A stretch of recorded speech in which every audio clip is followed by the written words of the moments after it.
this part, I should wait until the reaction comes in. Not from people making the noise, not from bloggers, but from the authorities that know what I just said. If these words are despised, behold, two deaths shall come, and the land shall trample at their passing. And here it is.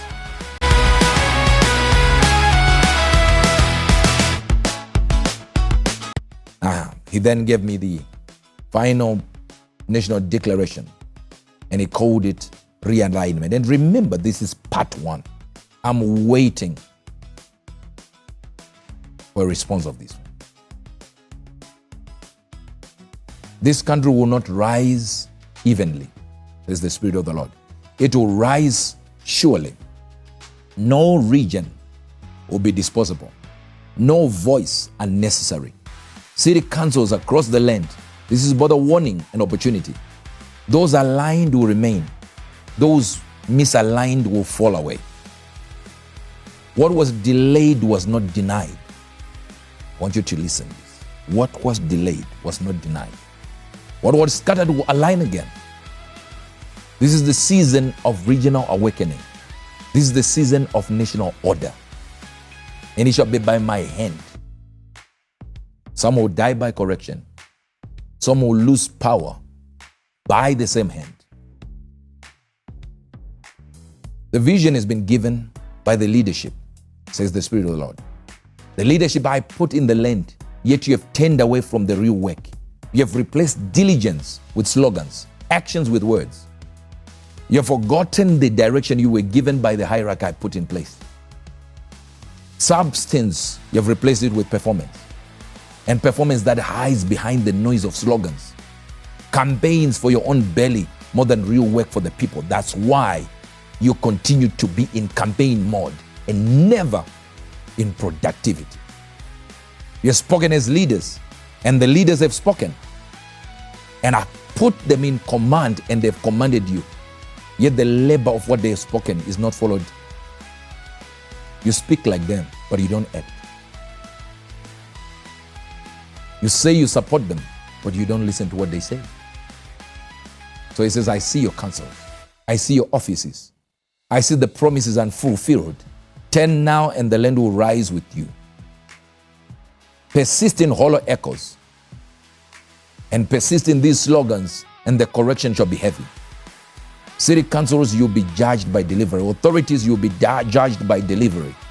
Anyone in power, employers, you'll be judged by delivery until leakages are sealed and waste cut and corruption removed. There is also a rebuke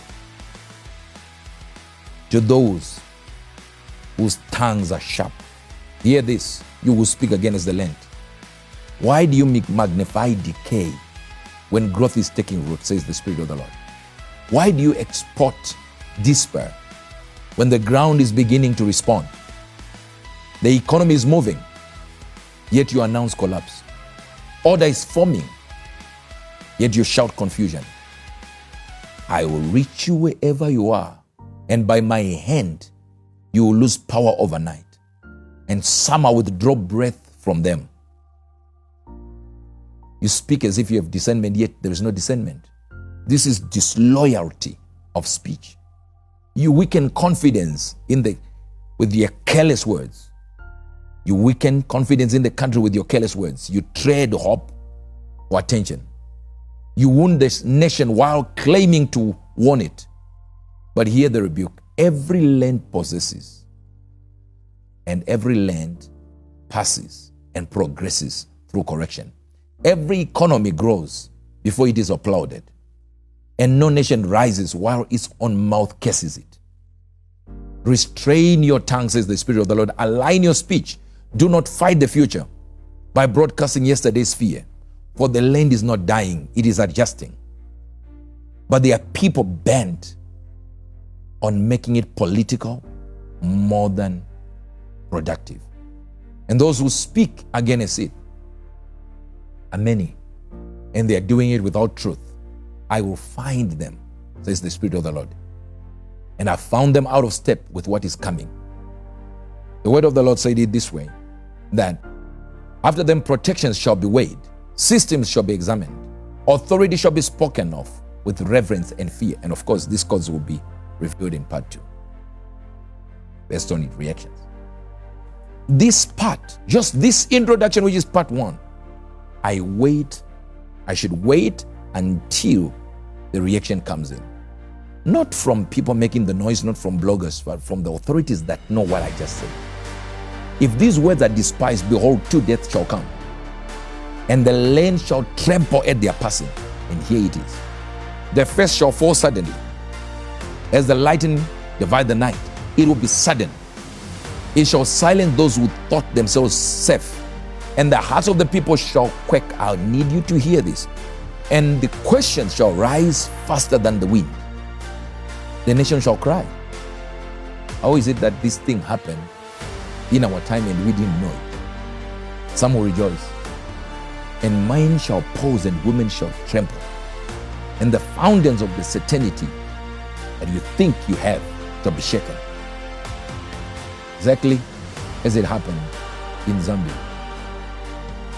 where a word came out and the word was not received well.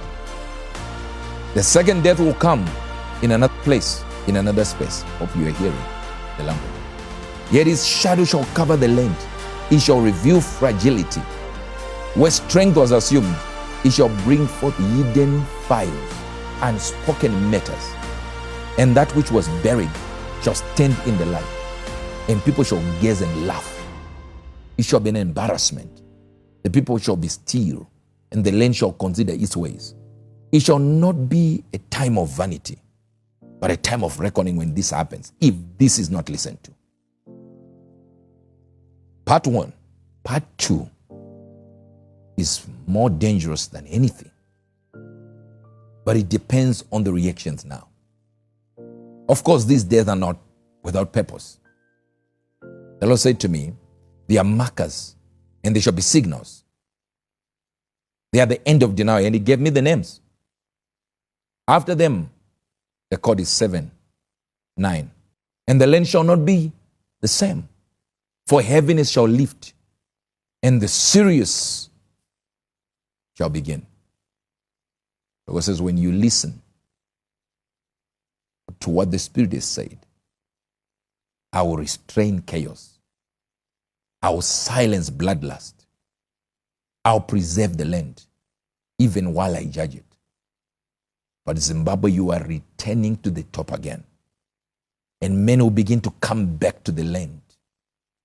And many from other nations will jump in and say, here is the Zimbabwe we waited for.